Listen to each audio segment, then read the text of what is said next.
Hi, subscribers. Welcome back. Good morning. I know what y'all are saying. Here I come. It's early in the morning, and here I am with the foolishness, right? Hey, you guys. Look, check this out. I'm just going to put it all in one video today. I ain't got time to go from video to video, okay? This one of them days. Oh, by the way, you guys, I went to the state fair yesterday. It was so fun. I had a really good time. It was one of those times where I actually said, you know what? And I did it last year too. There was a lot on my mind, and I said, you know what? I'm getting ready to go to the fair. You guys, I'm by myself, so I'm single, and I have friends, but like I tell you guys, I don't hang with friends on a daily basis. Okay. Um, I decided to go out, and a lot of times, ladies and gentlemen, we always contemplate about should we go out or should we do this or should I don't be having time to go through all that. If I feel in my heart that I'm going to go somewhere, I just get up and I just do it. Just do it. A lot of times, ladies and gentlemen, you have to just get up and just do it. Okay? Just get up and just go. And I had a really good time. I got on mostly the thrill rides. I didn't really go there to eat.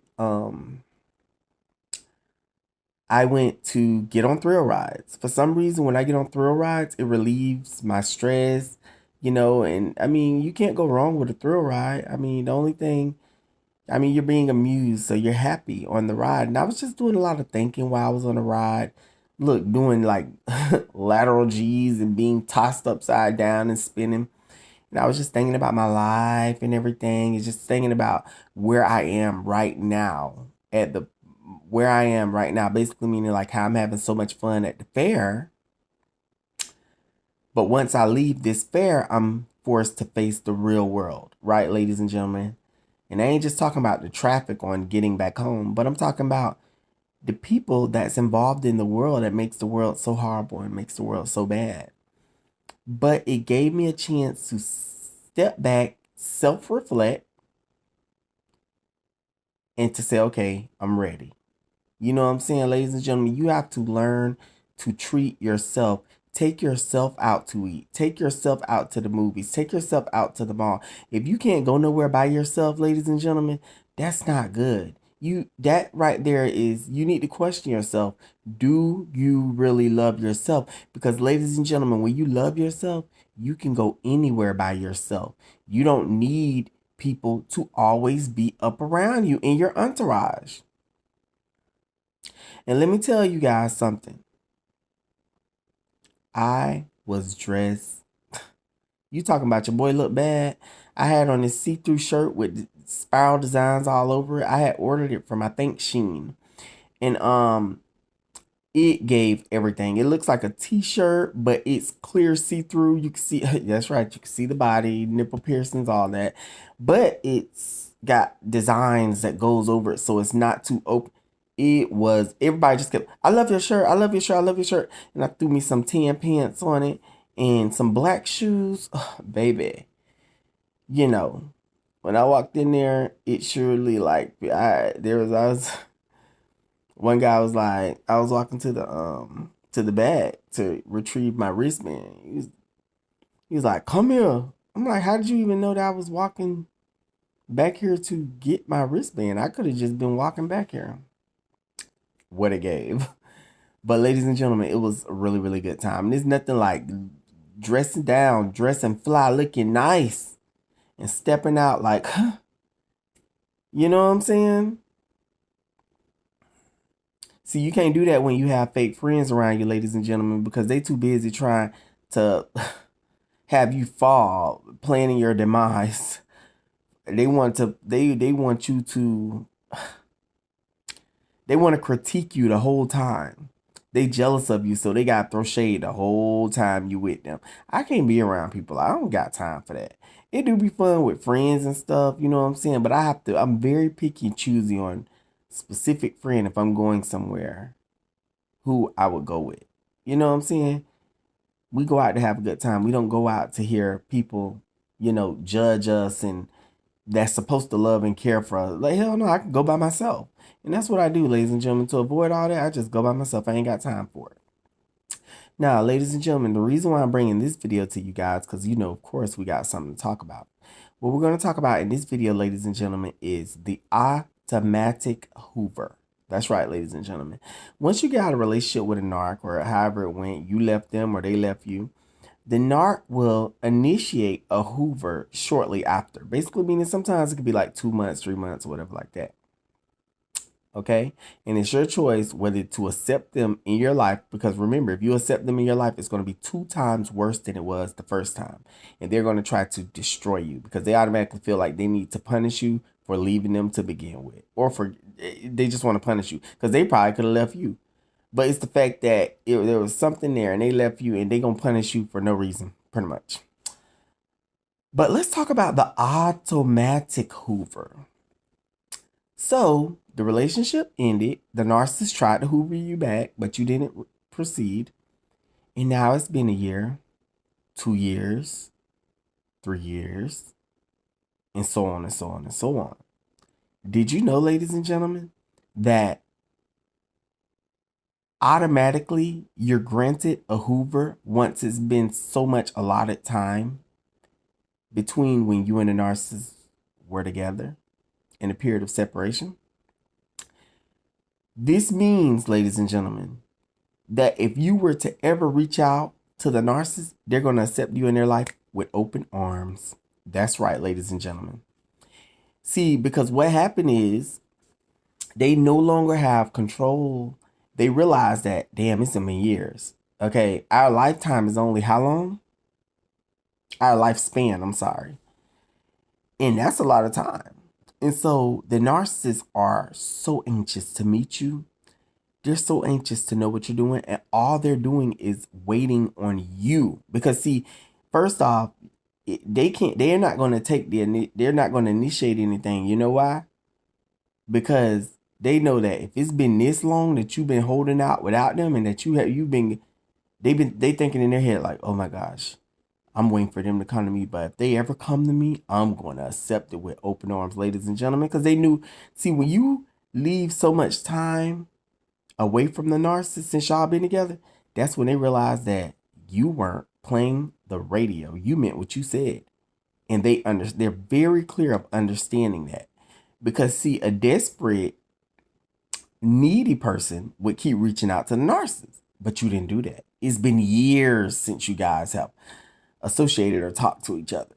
Do you know that the narcissist all they waiting on is a way to connect to you? Sometimes they might initiate. They'll try to send out something in a slick like type way, put something in somebody's ear so they come back and tell you, oh, such and such brought your name up, or yeah, such and such was talking about that time when you guys went to such and such, or whatever. They haven't seen you in person and everything. And the curiosity is what killed the goddamn cat. Because, ladies and gentlemen, they want to know what the hell you are doing. And you don't worry about thinking, oh, will I ever get the narcissist back? Hell yeah, you can have them. They're going to come back to you, run back to you with open arms, because they want to get all up in your game room. What, you thought they changed? No, they're still the same people, but they want to get all up in your game room. They want to see what's new in your life, what's not new. See, they used to have the insight of that. But see, when the narcissist loses the insight, and it's been years since they've been around you, I don't care if they keep checking your profile. I don't care if they've been checking your profile since then. But it's still been years since they've seen you. It's still been years since they've heard from you and you told them what's going on in your life. Yeah, you might see this on social media and that on social media, but I don't necessarily deem that it's true. You get what I'm saying, ladies and gentlemen? People hide behind lies all the time. So my thing about it is the automatic Hoover. It's where automatically, it's like a payday advance. It's not a payday advance, but it's like automatically you have control over reaching out to the narcissist and the narcissist reaching back to you. Let me tell y'all something, ladies and gentlemen. Do not do it. This is at the point where you have established power now, okay? Basically meaning that you got power. Like, it's almost like I showed you I'm not around you. I haven't talked to you. I haven't associated with you. And I meant what I said. This is the statement that's being given to the narcissist. See, the narcissist is so used to running all their manipulations and doing this mumbo jumbo and this and that, and I don't talk to such and such, but this and this, but they're so used to all these people being around them. See, they're gonna always do that. They're gonna always say, "Oh, I don't talk to Sarah. I haven't talked to Sarah in years. Oh, I haven't talked to such and such." Not years, but I haven't talked to such and such in a few months or whatever. But they're so used to going back and reaching out to get Sarah to come right back into their emotional abuse. This is what they do. They throw you out there and they reel you back in. Throw you out there and reel you back in. But what happens when the bait or the fish swims too far upstream and they're like, I don't care what you're biting, I'm not coming back. That's what many of you guys have done, ladies and gentlemen. And don't even realize that the ball is in your court. That's right, ladies and gentlemen. Because see, they're so used to having people that's around them that do that. There's people that tolerate that have been tolerating the narcissist for years, but you are not in that cycle. You are not in that circle because you haven't heard from them in decades. Don't you feel good? That means that you let them know that you on some boss shit and you don't play the radio. But you best to believe that opportunity is always open because now the narcissist is curious to what's going on in your life. The way I feel about it, don't let up. Continue to keep no contact going and don't have no affiliation or no association with them. Because when they were with you, they should have treated you the way you deserve to be treated. So that's the end. That's it. See, ladies and gentlemen, we don't have time to keep giving people second and third and fourth and fifth chances. You don't treat me right the first time, your ass is up out the door and you're done for good. You know what I'm saying? And it's so crazy because with me, ladies and gentlemen, I gave my second narc a second chance, kind of, to come back in and to try to do it right. And they effed me over. It was 10 times worse. So, ladies and gentlemen, don't ever go back. And you know what's so crazy? Even though the second narc messed it up, they still wondering what's going on in my life.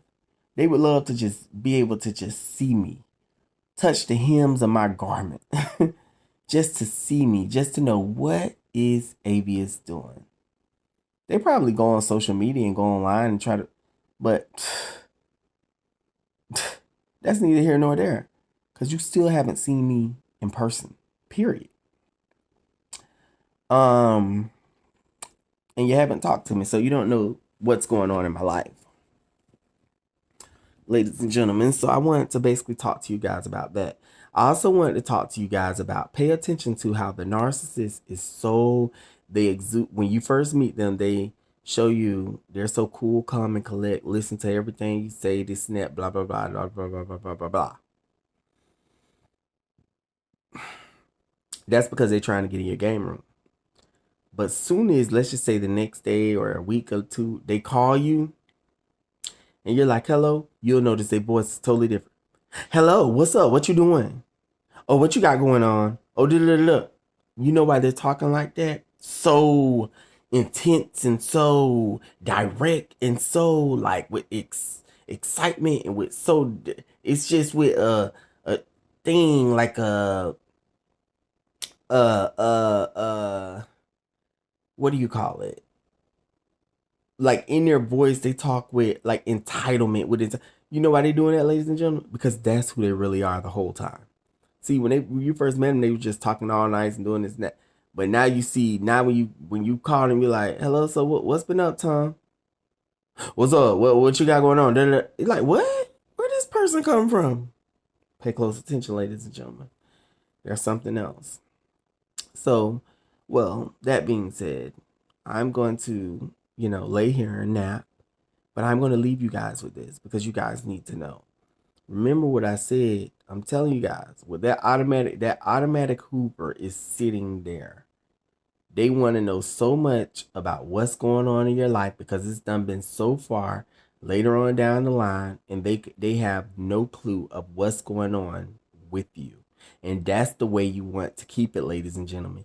You don't want to be done with no contact for all these years. You done built up all of this strength and courage and everything's looking good on your end. Even if it ain't, it's still looking good because the narcissists don't know what's going on. And then all of a sudden, just to let your guard down and let them back in to know things about you in your life, child, please. And let me tell you something. It's a narc that had hit me up or whatever. And it was so short lived. They just knew that they were gonna be able to see me again or to talk to me. I'm like, hello, what's up? Oh, oh, okay, and that was it. That was it. And let me tell you something. On the phone call, everything was surface details, nothing deep. Surface, surface, surface, surface, surface. It's almost like I'm teasing them. Like, here go a taste of me, but you'll never, ever, ever be able to devour me. And be lucky that you got that time that's on the phone, because we don't do the phone calls. When I say never again, I mean never again. It's more fishing to see, ladies and gentlemen. So many people that you're gonna meet. You know what I'm saying? Like, your life is ahead of you, and there's so many different people that you're gonna meet throughout your whole entire life. Why waste your life on one person that's toxic as hell? Move on and open the doorways and the gateways for new people to come into your life that's gonna bring in fulfillment and gonna bring in uplifting words, and that's gonna, treat you right. I love each and every last one of you guys. You guys have a wonderful day, and I'll see you guys later in the next set of videos. All right, bye bye.